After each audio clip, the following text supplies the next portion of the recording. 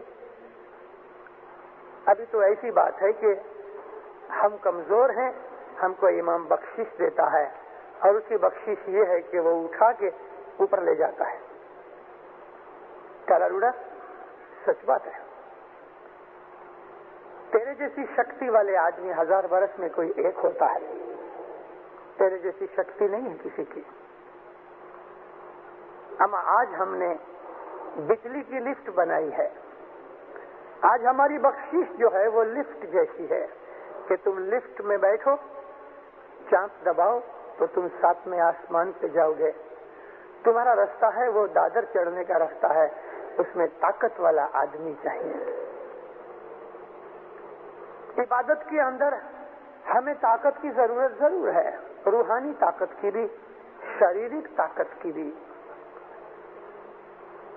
میں کالا روڑا کا رستہ نہیں سکھا سکتا اور اس کی آج کے زمانے میں ضرورت بھی نہیں، لیکن تھوڑی بہت ایسی چیزیں ہیں کہ ہمیں جس کا خیال کرنا چاہیے. میں آپ کے پاس سانس لینے کی بات کرتا تھا اور کالا روڑا مشنری تھے جنہوں نے گر باولی کا ٹرانسلیشن کیا اور اندر کی سب چیزوں کا خلاصہ کروایا. تو میں آپ کو سانس لینے کی حالت بیان کرتا تھا کہ جستی لوگ پھیپھڑے کے آدھے اوپر کے حصے سے سانس لیتے ہیں، کچھ لوگ ایسے ہیں کہ پھیپھڑے کے آدھے نیچے کے حصے سے سانس لیتے ہیں. لیکن جیسے عمر بڑی ہو جاتی ہے اور آدمی کے بیٹھنے کا، کپڑے پہننے کا، چلنے پھرنے کا جو ڈھنگ ہے، اس سے پھر کیا ہوتا ہے کہ میجورٹی لوگ پیٹ سے سانس لیتے ہیں. پیٹ اونچا نیچا ہوتا ہے، پھیپھڑے ادھرج رہتے ہیں. عبادت میں ان کے لیے کہ جن کے خداوند حضرت امام نے سانس کی بندگی دی ہے، اس کے لیے یہ بات ہے. کیونکہ گئی کل میں بول چکا ہوں کہ جن کے پاس سانس کی بندگی نہیں، ان کو تو آرام سے بیٹھنے کی بات ہے. وہ نارمل سانس لیتے ہیں، ایسا ہی لینا. سیدھے بیٹھو، اپنی پیٹھ کو بالکل سیدھا کرو اور جتنا اونچا کر سکتے ہو اس طرح اونچے بیٹھو اور اس طرح سے سانس لو کہ پیٹ اور پھیپھڑے دونوں باہر نکلیں، اندر جاویں. جیسے کہ اس چھوٹے بچے کی میں نے سٹوری سمجھائی کہ چھوٹے بچے کو دیکھو تو پھیپھڑے اور پیٹ، اس کا سارا ٹورسو اونچا نیچا ہوتا ہے. اس طرح سے اونچا سانس لو، ڈیپ بریدنگ کرو. عبادت میں بیٹھنے سے پہلے 1 منٹ کی اپنے من میں ہاتھ اٹھانے کی ضرورت نہیں، کیونکہ آنکھیں ابھی بند ہو رہی ہیں، سب لوگ عبادت میں بیٹھے ہیں. یہ بات آپ عبادت شروع کرنے سے پہلے، بتی بجھنے سے پہلے بھی کر سکتے ہو. دل میں حضرت امام کے حضور میں 1 منٹ کی دعا مانگو، اپنے گناہوں کی معافی مانگو، مولا کی بخشش اور رحمت کی عاجزی کرو، مولا کو ہاتھ پکڑنے کے لیے عاجزی کرو. یا مولا، تیرے کو پتا ہے میں بہت کمزور ہوں، میں تیری شرن میں آیا ہوں. عبادت کا راستہ مجھے معلوم نہیں، مگر تیرے شرن میں آیا ہوں. تو مجھے اندر سے پریرنا دے، میرا ہاتھ پکڑ، میرے اوپر رحمت کر، مجھ پر راضی ہو. اس طرح 1 منٹ کی دعا مانگو اور پھر عبادت پہ بیٹھو.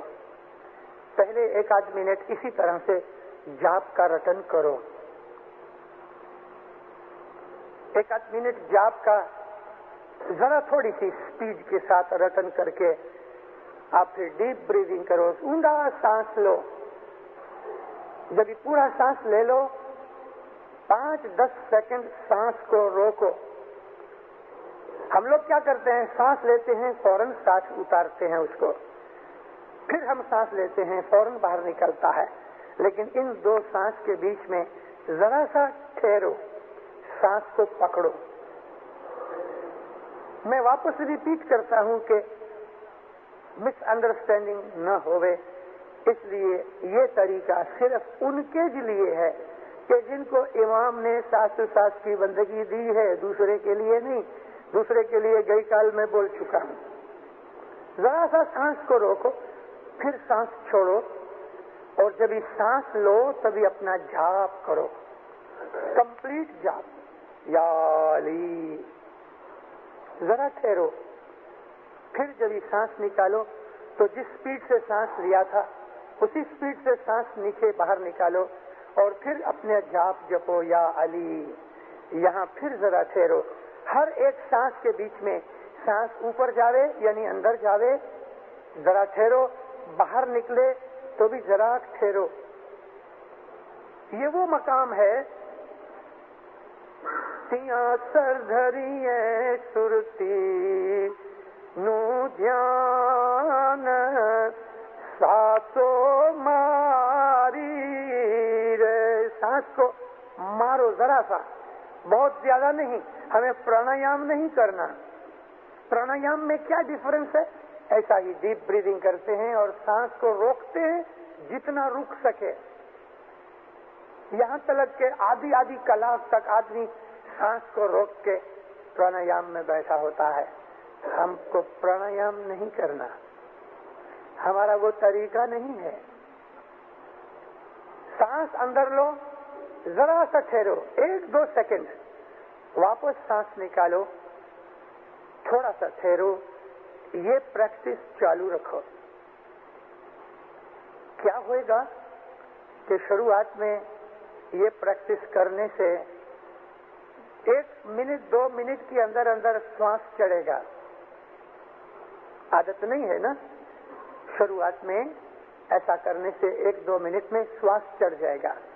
تو جب یہ سانس چڑھے اپنے آپ کو ڈھیلا چھوڑ دو، اور جس طرح نارمل سانس لیتے ہیں ایسا نارمل سانس لو. جب یہ ٹھیک ہو جائے واپس یہ پریکٹس چالو کرو. پھر جب یہ سانس چڑھ جائے پھر اس کو چھوڑ دو. لیکن ہر دفعہ جب یہ آپ پریکٹس کرو تو ڈیپ بریدنگ کے اندر بھی آپ کا جاپ چالو ہوئے، اور جب یہ تھک جاؤ، سانس چڑھے، اس کو چھوڑ کے نارمل بریدنگ پہ آؤ، کبھی بھی جاپ تو چالو رکھو. اس طرح سے یہ جو پریکٹس ہے ہر روز کرتے رہو. 1 کلاک اس پریکٹس کو چالو رکھو. شروعات کے 1 کلاک زیادہ ہے. جس نے یہ پریکٹس نہیں کی اس کے لیے شروعات میں 10 منٹ بہت ہیں. پہلے 10 منٹ اس طرح کی پریکٹس کر کے پھر اس کو چھوڑ دینا چاہیے. 10 منٹ گھڑیال کی طرف دیکھ کے مت کرنا. گھڑیال کا سینس ہمیں رہنا ہی نہیں چاہیے. ایسا اندازہ لگاؤ کہ اگر 8 5 7 دفعہ اس طرح کی پریکٹس کر دی ہے تو چھوڑ دو. نارمل سانس سے اپنی عبادت کلاک پوری کرو. ہر روز یہ چیز بڑھتی جائے گی. 10 منٹ کے 15 ہوئیں گے، 20 منٹ ہوئیں گے، تقریباً 6 مہینے لگیں گے. آسرے 6 مہینے، کئی آدمی 3 مہینے کے اندر بھی 20 سے 30 منٹ جتنا سانس کی بندگی سیکھ سکیں گے. جلدی کی اتاوڑ کی کوئی ضرورت نہیں. ایسا کوئی کام نہیں کرنا کہ جس سے ہمارے شریر کو تھکورا لگے. عبادت میں یہ بہت ضروری چیز ہے. ٹائم لو، 6 مہینے نہیں، بھلے 12 مہینے ہو جائیں، لیکن دیندارو 25 منٹ 30 منٹ 25 منٹ 30 منٹ اتنی پریکٹس ضرور کرو کہ آپ سانس لو، ذرا سا ٹھہرو، واپس سانس نکالو، ذرا سا ٹھہرو، اور ہر سانس کے اوپر اپنے مولا کا دیا ہوا جو جھاپ ہے اس جھاپ کو جپتے رہو. یہ سانس کی بندگی ہے. جن آدمیوں کے پاس، جن بھائی بہنوں کے پاس نقشہ ہے تو نقشے کی بات یہ ہوتی ہے اب ہمیں 3 چیزیں کرنی ہیں،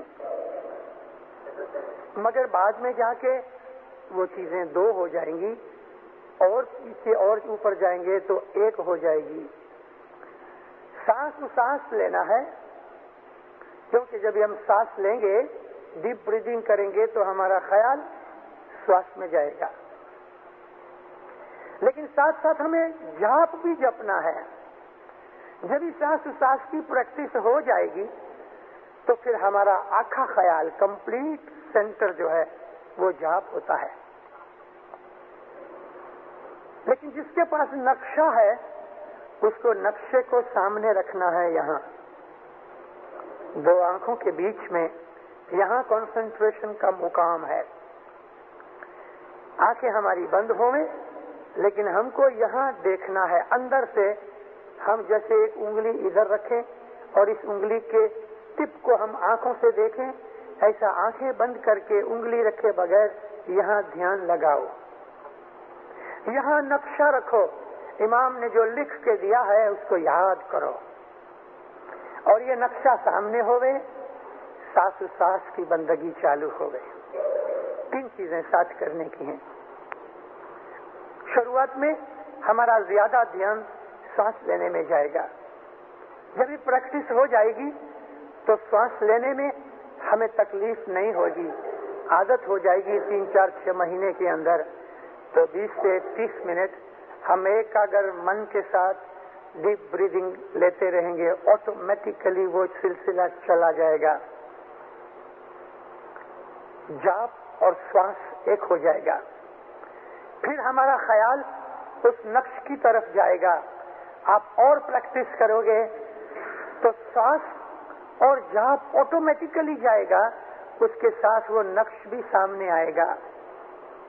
پھر اس کے لیے اتنی محنت کی ضرورت نہیں، بلکہ ایسی سہلائی ہو جائے گی کہ تینوں چیزیں آٹومیٹیکلی آپ سے آپ، جیسے ہی بتی بند ہوئے گی، جیسے ہی آپ نے دعا مانگ کے اپنی عبادت شروع کی، آپ کی جو گاڑی ہے وہ ریل کے پٹے کے اوپر سیٹ ہو جائے گی۔ اب وہ مقام کہ جہاں آ کے انسان کو کوئی چیز پراپت ہوتی ہے، عبادت میں پہلی چیز جو آپ کو آگے بڑھنے کی کوئی نشانی ملے گی تو وہ یہ ہے کہ آپ کو عبادت کرنے کا دل ہوئے گا۔ آپ کی عبادت حضرت امام کے دربار میں ہر چیز منظور ہے، لیکن عبادت میں آپ آگے بڑھ رہے ہیں، اس کی پہلی نشانی یہ ہے کہ عبادت کرنے کے لیے من ہوگا، سو جانے کا من نہیں ہوگا، سستی نہیں رہے گی، سستی نکل جائے گی۔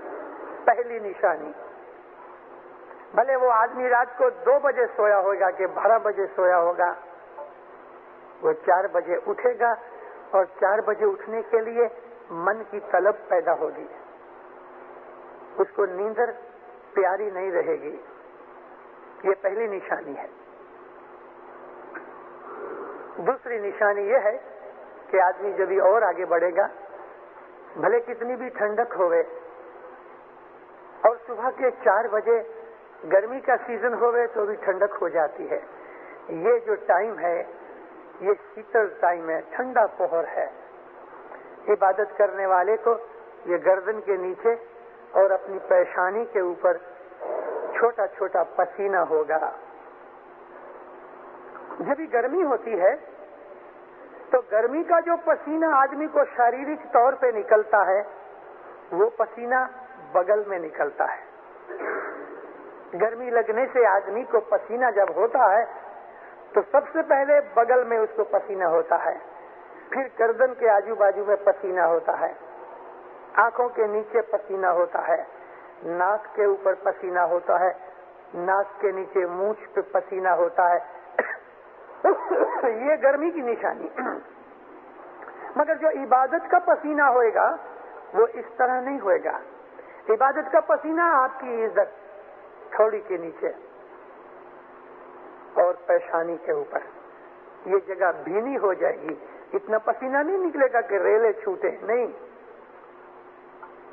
وہ پسینہ ٹپکے گا نہیں. امام سلطان محمد شاہ صلی اللہ علیہ کبھی کبھی مہمانیوں میں یا چٹھی بدلاتے وقت پوچھا کرتے تھے، تم نے کچھ پایا؟ تم کو کچھ ملا؟ کبھی پسینہ ہوا؟ تو لوگ جن کو ملی تھی کوئی چیز تو وہ کہتے تھے ہاں خداوند مجھ کو یہ ہوا. تو میں نے آپ کو عرض کی کہ پہلی نشانی عبادت اچھی ہو رہی ہے اور پٹے کے اوپر گاڑی برابر ہے، اس کی پہلی نشانی یہ ہے، پہلی مولا کی بخشش یہ ہے کہ عبادت کرنے کے لیے آپ کا دل چاہے گا. جیسا ہم کو کوئی اپنی پیاری چیز کھانے کے لیے من ہوتا ہے، جس کو عادت ہو جاتی ہے کوئی چیز کی، مثال چائے پینے والے کو جیسے چائے پینے کی اچھا ہوتی، کریونگ ہوتی ہے، طلب ہوتی ہے، ایسا عبادت کی طلب ہوئے گی. دوسری چیز یہ ہے کہ اس کو عبادت کے اندر پسینہ آئے گا. تیسری چیز یہ ہے کہ عبادت کے اندر اس کو مزہ آئے گا. اب وہ مزہ کیسا ہے؟ کوئی اچھا کھانا کھانے کا جو سواد ہوتا ہے ایسا مزہ نہیں، یا انسان کو کوئی خاص چیز کی طلب ہوتی ہے تو وہ طلب حاصل کرنے سے اس کو جو مزہ آتا ہے ایسا مزہ بھی نہیں. اس مزے کا میں ذکر نہیں کر سکتا، یہ مزہ میں سمجھا نہیں سکتا شبدوں میں، لیکن انسان کو مزہ آئے گا. جب مزہ آئے گا، عبادت کرنے میں رس آئے گا تو وہ خوشی ہوئے گا. اتنا خوش ہوگا کہ جب عبادت پوری ہونے کا وقت ہوئے گا نا تو اس کو وہ خوشی یاد رہے گی. سارا دن آدمی خوش رہے گا، ہیپی رہے گا. اس کو دنیا کے دکھ غم تکلیف نہیں دے سکیں گے. عبادت کرنے والے آدمیوں کو دکھ نہیں ملتا، غم نہیں ملتا، ایسی بات نہیں. غم اور دکھ دنیا کے کوڑے، دنیا کی چنتا تو نبیوں اماموں کو بھی ملی ہیں. ہم انسان کیا ہیں؟ لیکن ایک بات ضرور ہے کہ اگر کوئی دنیاوی غم چنتا آئے گی بھی تو عبادت والے آدمی کے دل کو دکھی نہیں کر سکے گی، دل کو وہ چیز اثر نہیں کرے گی، وہ خوش رہے گا. چلتا ہے، ہونے والا ہوگا وہ ہوئے گا، مولا کے اوپر چھوڑ دے گا اور مولا اس کے لیے خود راستہ کرے گا. مولا خود اس کے لیے پرابلم سالو کرنے کا طریقہ ڈھونڈے گا. مولا اس کی مدد کرے گا، غیبی مدد ملے گی، الہی مدد ملتی ہے اس آدمی کو. ایسا بھی ہوتا ہے کہ عبادت کرنے والے آدمی یہ ان منزلوں سے ایک ایک کر کے جب ہی اوپر چڑھے گا تو اس کے دل کے اندر کسی ایک دن، جس دن مولا کو منظور ہوگا، حضرت امام فرمایا نور کا پانا تمہارا حق نہیں. ایسا نہیں سمجھنا، ابھی فرمان کیا کہ تم کو پانی پینے کی اچھا ہوئی تو تم نے ہاتھ لمبا کر کے جگ پڑا ہے پانی کا، جگ اٹھایا، گلاس میں پانی ڈال کے تم نے پیا، تمہاری پیاس مٹ گئی.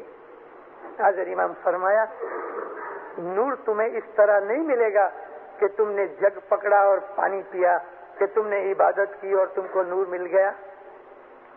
مولانا حضرت امام فرمایا کہ یہ حق تمہارا نہیں، یہ اللہ کی خوشی پر ہے کہ تمہیں کب نور دے وے اور کس ٹائم سے دے وے. لیکن جب بھی مولا کوئی بخشش دے گا تو نور کی نشانیوں میں سے اس طرح سے ہم کو پیروں نے، اماموں نے فرمایا ہے اور بنتا بھی ہے کہ کسی آدمی کو آہستہ آہستہ سوریہ نکلتا ہے، اندھیرا دور ہوتا ہے، لالاش دکھتی ہے. یہ جو لالی ہے یہ پیلا رنگ ہو جائے گا، اس کے بعد سفید ہو جائے گا، اس کے بعد نور کی نشانی آتی ہے. مگر کسی کو امام کی یہ بخشش بھی ملتی ہے کہ اس کو ایک لائٹ جس طرح اندھیرے میں ٹارچ جلا کے بند کر دو، ایسا بھی ہو جا. مولا کی بخشش کے ہزاروں طریقے ہیں. کس کے اوپر کس طرح راضی ہوئے گا، کس کو کبھی وہ چیز بخشش دے گا، وہ امام کے ہاتھ میں ہے. لیکن ایک چیز ضروری کہ جس کو خداوند کی طرف سے نور ملتا ہے اس کو پتا ہوتا ہے کہ مجھے نور ملا، اس کو اس چیز کی سمجھ ہوتی ہے اور وہ کبھی بھی دوسرے سے بات نہیں کرتا، کبھی نہیں. اس چیز کو بہت گمبھیر سمجھ کے ایک سیکرٹ کے طور پہ اپنے دل میں رکھتا ہے. 4 دن پہلے حضرت امام نے جب ہی بول دیے تو ماں باپ فرمایا ایسے بھی لوگ ہیں کہ جو بوسٹنگ کرتے ہیں. صاحب نے انگلش شبد بولا بوسٹنگ. بوسٹنگ کا مطلب ڈینگ مارنا. لوگوں کو کہتا پھر مجھے نور ملا ہے، لوگوں کو یہ جتانا چاہتا ہے کہ میں آگے بڑھا ہوں. امام فرمایا کہ ڈینگ مارنے والے لوگ بھی ہوتے ہیں لیکن تم ڈینگ مت مارنا. جو آدمی اپنی انتر کی انوبھو کو دوسروں کے سامنے اس طرح ذکر کرے کہ مجھے یہ ملا ہے تو سمجھ لینا اس کو کچھ نہیں ملا. ملنے والے لوگ بولتے نہیں مگر لوگ سمجھ جاتے ہیں کہ یہ کوئی آدمی آگے بڑھا ہے، خدا نے اس کے اوپر رحمت کی ہوئی ہے. وہ کبھی اپنے منہ سے نہیں کہے گا کہ مجھے کچھ پراپتی ہوئی ہے یا مجھ کو یہ پراپتی ہوئی ہے. فخر کر کے مغروری کر کے جو آدمی بولتا ہے اس کی عبادت خراب ہو جاتی ہے. عبادت میں سب سے زیادہ نقصانی مغرور آدمی کو ہے. مغروری کرنے سے عبادت چلی جاتی ہے، ہماری محنت برباد ہو جاتی ہے. دھنی ناراض ہو جاتا ہے، وہ چلے جاتا ہے، پھر نہیں آتا. اس کو منانے کے لیے بہت دکھ ہوتا ہے. پھر یہ جو امام کی بخششیں ہیں، آپ کو عبادت میں جو چیزیں پراپت ہوں گی، حضرت امام نے دعا دی ہے کہ آج میں دعا کرتا ہوں کہ ادھر جتنے بھی بیٹھے ہوئے ہیں، پہلے مالے پہ دوسرے مالے پہ میرے روحانی بچے جتنے بھی بیٹھے ہیں، آج میں دعا کرتا ہوں کہ تم کو جیون میں ایک دفعہ یہ نور کی پراپتی ضرور ہوئے گی. امام کی دعا ہے اور ہر روحانی بچے کے لیے اس کی دعا ہے. مگر مومنوں، اپنی عبادت کی باتوں کو لوگوں سے چھپاؤ.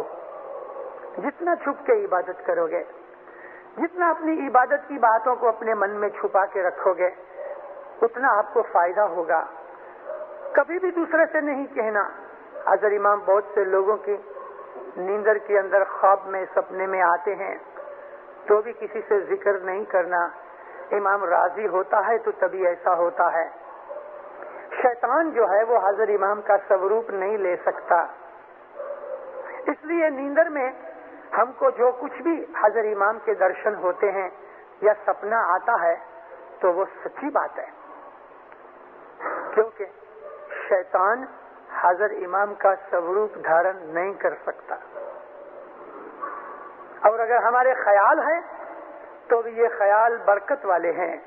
نصیب دار ہے وہ آدمی کہ جس کے خیالوں میں حضرت امام بستا ہوئے. کبھی ہمارے خیالوں کے کارن سے حضرت امام سپنے میں آیا ہے تو بھی آمین. اور حضرت امام اپنی راضی خوشی سے بخشش کے طور پہ آپ کو سپنے میں آیا ہے تو بھی آمین. یہ نصیب داری ہے، خوش نصیبی ہے. خوشی ہو کہ امام آپ کے سپنے میں آیا، مگر آپ کبھی کسی سے کہنا نہیں. جو لوگ لوگوں کو کہتے ہیں کہ امام میرے سپنے میں آیا، پھر اس کے سپنے میں امام نہیں آتا. تو عبادت کے خاصے میں یہ چیز پہلی ہے کہ عبادت کو چھپا کے رکھو.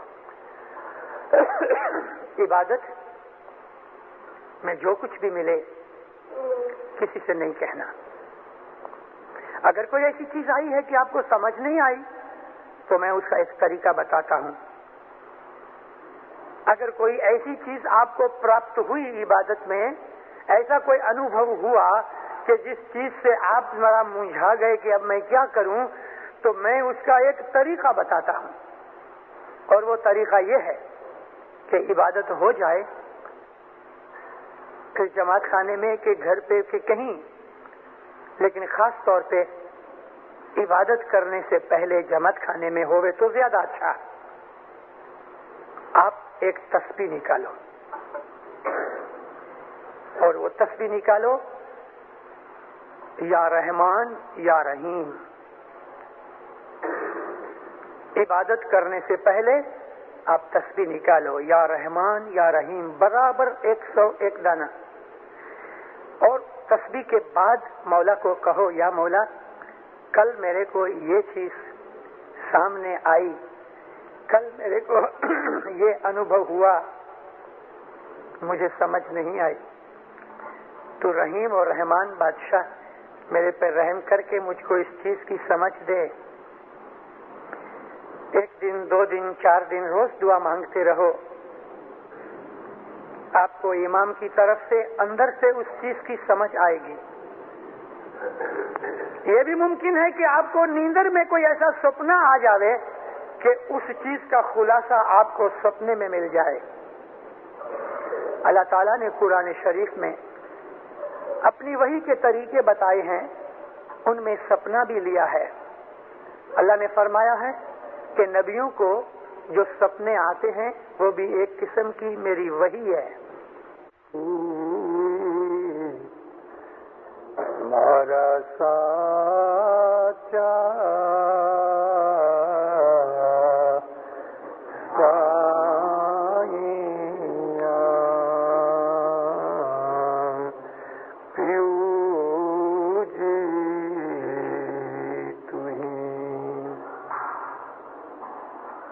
من چھواچا کرمنا،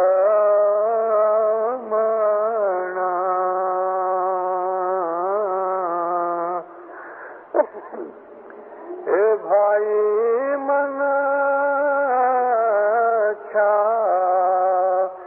چھواچا کرمنا، جن نہ کھوجی دے ہرے بھائی، جن نہ کھوجی دے احمد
سننے سے آدمی میں جاگرتی پیدا ہوتی ہے، ہمت بڑھتی ہے، علم ملتا ہے، اور جب انسان کو سمجھ آتی ہے، علم ملتا ہے، تو بہت سی اس کی مشکلیں حل ہو جاتی ہیں۔ عبادت علم سے بھری ہوئی ہے، لیکن عبادت میں جو سب سے بڑی چیز کام کرتی ہے وہ ہمارا ایمان اور ایمان میں سے پریم پیدا ہوتا ہے. پریم پیدا کرنے کا طریقہ کیا؟ ایک دفعہ مشنریوں کی مہمانی میں کسی مشنری نے مولا کو عرض کی کہ خداوند، آپ کا ایک فرمان ہے کہ ایمان 2 باتوں پہ ٹکا ہے،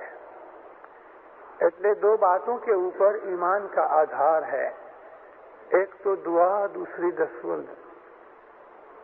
مولا فرمایا کہ سچ بات ہے.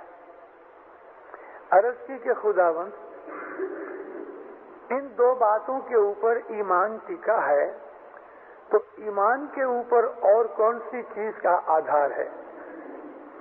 مولا فرمایا وہ پریم ہے. پریم کا آدھار ایمان پر ہے، ایمان کا آدھار دعا اور دسوند پر ہے. یعنی ایمان جو ہے اس میں سے پریم پیدا ہوتا ہے. اگر ہمارا ایمان کمزور ہے، اگر ایمان کے اندر طاقت نہیں، ایمان میں وسوسہ شنکا ہے، تو اس آدمی کے دل میں پریم پیدا نہیں ہوتا. جب ایمان کامل ہوتا ہے، ایمان جب ہی سمپورن ہوتا ہے تو پریم پیدا ہوتا ہے. اور پریم وہی سب کچھ ہے. پریم ایک دفعہ ہو گئے تو پھر عقل کی ضرورت نہیں رہتی. ستگر کہہ رہے پریم بھگتی تو ہردے وسے. ایک بھگتی جیب کی ہے، یالی یالی پیرشا پیرشا. ایک بھگتی خیال کی ہے، جیسے کہ ہمارا بیت الخیال. لیکن جو پریم کی بھکتی ہے وہ ہردے میں بستی ہے. انے انتر لگائے، اور انتر میں اس کی لے لگتی ہے، ایک دھن لگتی ہے. ستگر کہہ رہے پریم بھگتی تو ہردے وسے. انے انتر لگائے، ساس یو ساس آرادھیے.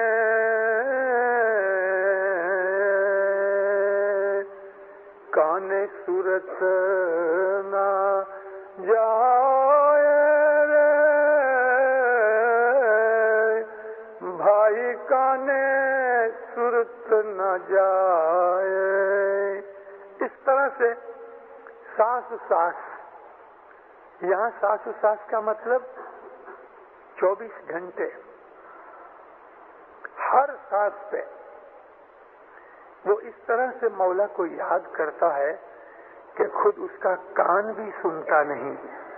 یعنی من کے اندر ایک لے لگتی ہے، ایک دھن لگ جاتی ہے، اور وہ 24 گھنٹے ہر سانس پہ. یہ نہیں کہ صرف 4 اور 5 بجے کے اندر، ہر سانس پہ وہ امام کی یاد میں مست رہتا ہے. یہ جو خیال کی بھکتی ہے اس کے لیے ایک ٹائم نکی ہے.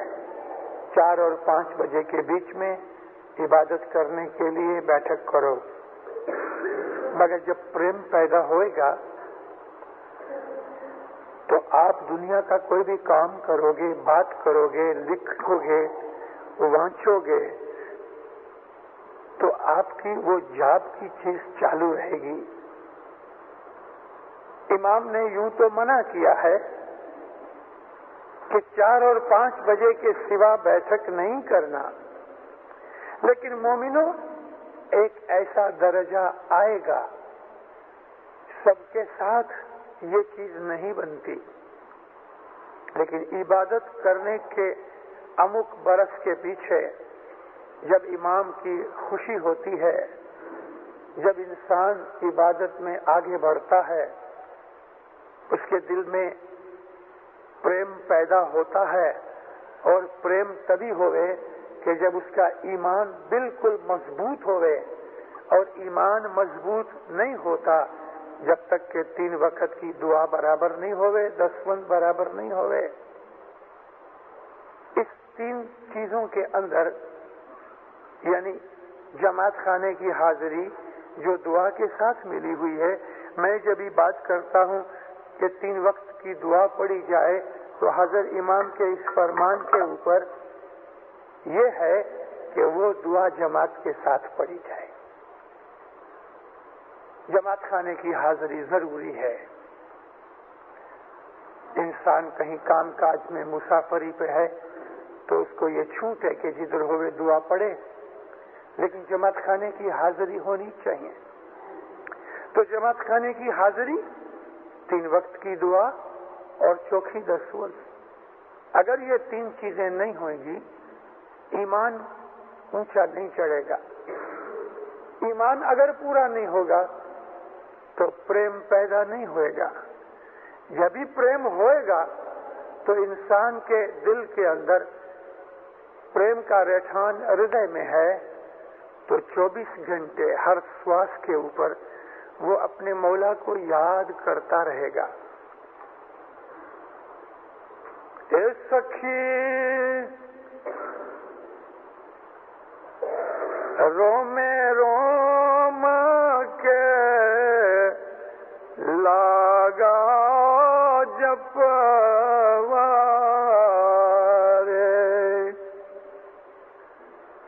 اے سخی سگڑا روم روم کے لاگا جپوارے،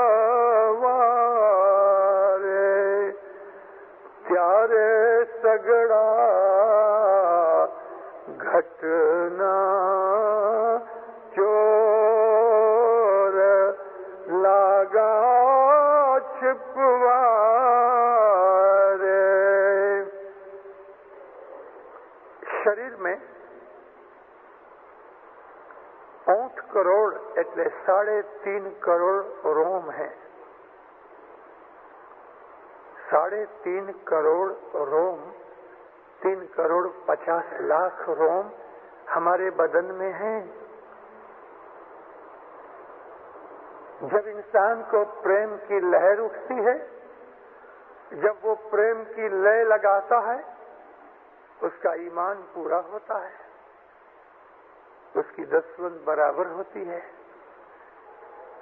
اس کی دعا بندگی ٹھیک ہوتی ہے، اعمال اس کے پاک ہوتے ہیں، من کی اچھا، واچا اور کرمنا، یہ 3 چیزیں برابر ہوتی ہیں، تو اس آدمی کے 3 کروڑ 50 لاکھ روم حضرت امام کا جاپ جپتے ہیں۔ جو جاپ ہم بیت الخیال کی عبادت میں خیال میں جپتے ہیں، وہ 3 کروڑ 50 لاکھ روم وہ جاپ جپتے ہیں۔ منچا واچا کرمنا، من سے، واچا سے اور ہاتھ سے، کرم کہتے، کرم ہاتھ، کرمنا ہاتھ سے کیا ہوا کام۔ جب ہمارے عمل، جب ہمارے کرتویہ اس پاک جگہ کے اوپر منظوری کے لائق بنیں گے، اور وہ پاک جگہ امام کا دربار حضرت امام کے حضور میں جب ہماری من کی اچھا پوتر ہوئے گی، ہماری واچا سچی ہوئے گی، ہمارے کرم اچھے ہوئیں گے، تو امام راضی ہوئے گا۔ وگرنہ اس کے بغیر ایک گدھا، ایک گدھیڑا دھوڑ مٹی کے اندر لوٹ پوٹ ہوتا ہے، اس طرح سے اس انسان کی حالت ہے جس کی یہ 3 باتیں سلامت نہیں، جس کے عمل اچھے نہیں، جس کے کرم پوتر نہیں، جس کے وچار اور واچا اور کام اچھے نہیں، اس کی دعا بندگی میں فائدہ نہیں. مولانا رام نے راون کو مارا، لنکا برباد کر دی،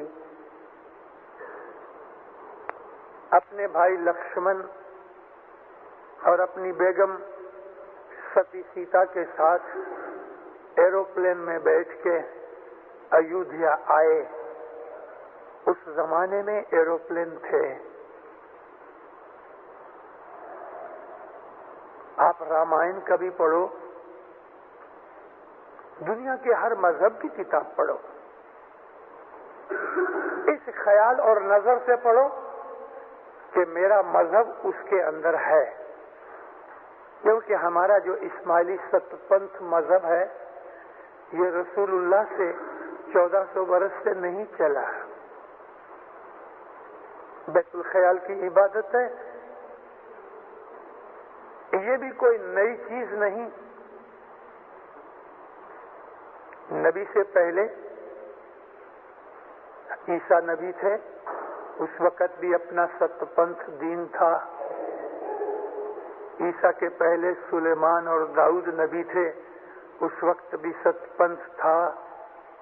ابراہیم نبی کے وقت میں ستیہ پنتھ تھا. نوح نبی کے زمانے میں یہ ست پنتھ تھا. اور اس کے بھی پہلے آدم کے زمانے میں، اور آدم سے پہلے دانت کے نیچے توڑ کے دیکھا، پھینک دیا. ساری موتیوں کی مالا توڑ توڑ کے موتی ندی میں پھینک دیے، ہاتھ صاف کر کے اٹھ کے چلا گیا. اس آدمی کو بھی بڑا جلاپا ہوا، ایسی قیمتی چیز برباد کر دی. بھاگا بھاگا پرائم منسٹر کے پاس گیا، بڑے پردھان کو بولا غضب ہو گیا، اس مالا کو اس بندر نے توڑ توڑ کے پھینک دیا. کیا بولتے ہو؟ ہاں صاحب آؤ میرے ساتھ. مالا کا جو ڈورا ہے دیکھو ادھر ندی کے کنارے پہ پڑا ہے. آیا دیکھا تو ندی کے کنارے پہ مالا کا ڈورا پڑا ہے اور ایک آدھ موتی کا ٹکڑا باہر بھی گرا ہے. ڈورا اٹھا کے کھیسے میں ڈالا. دوسرا دن دربار بھرا. مولا نے تو کھڑا ہوا، کہتے سرکار مجھے ایک عرض کرنی ہے. کیا ہے؟ یہ دیکھو تم نے ایسی قیمتی مالا اس بندر مورخ کو دی. مولا اس نے تو توڑ توڑ کے موتی ندی میں پھینک دی. اچھا ایسا کیا اس نے؟ ہم صاحب ہنومان کو بلایا، گلے میں دیکھا تو مالا نہیں تھی. ارے ہنومان اور مالا کدھر ہے؟ سرکار توڑ کے پھینک دی. ارے کیوں؟ بس پھینک دی. مولا نے ایک تماچا مارا اس کو، آنکھیں بھرے دربار میں غصے میں ایک تماچا لگایا، منہ نیچا کر کے کھڑا رہا. بولتے کیوں نہیں؟ تم نے کیوں توڑی؟ سرکار میں نے وہ مالا لی، مجھے ایسا ہوا کہ میرے رام کا اس میں نام ہوئے گا. میں نے سننا چاہا، اس میں آپ کی آواز نہیں آئی. میں نے سوچا اس کے اندر رام ہوئے گا تو دیکھنے کے لیے توڑا تو اندر کچھ نہیں تھا. میں نے سمجھا شاید میں سنوں تو میرے رام کی باس آوے، کچھ نہیں تھا. مولا اس کو چاٹا کہ تیرا سواد آوے تو بھی کچھ نہیں تھا. اس موتی کو کیا کروں؟ میں نے پھینک دیا. سب موتی دیکھے مولا اس میں تو کہیں تھا ہی نہیں، تو میرے کس کام کیے؟ پھر ایک تماچا لگایا. مورخ ایسی قیمتی چیز تجھے دی. اس وقت وہ غصے میں آیا. غصہ تو مولا کے سامنے کیا کرے گا، جوش میں آیا. اپنی چھاتی پہ سے ایک بال توڑ کے مولا کو کہتا ہے مولا سن. تو خود مولا اس کے بال کو کان پہ لگاتے ہیں، آواز آتی ہے رام رام رام. وہ رام کا وارا تھا، یہ علی کا وارا ہے.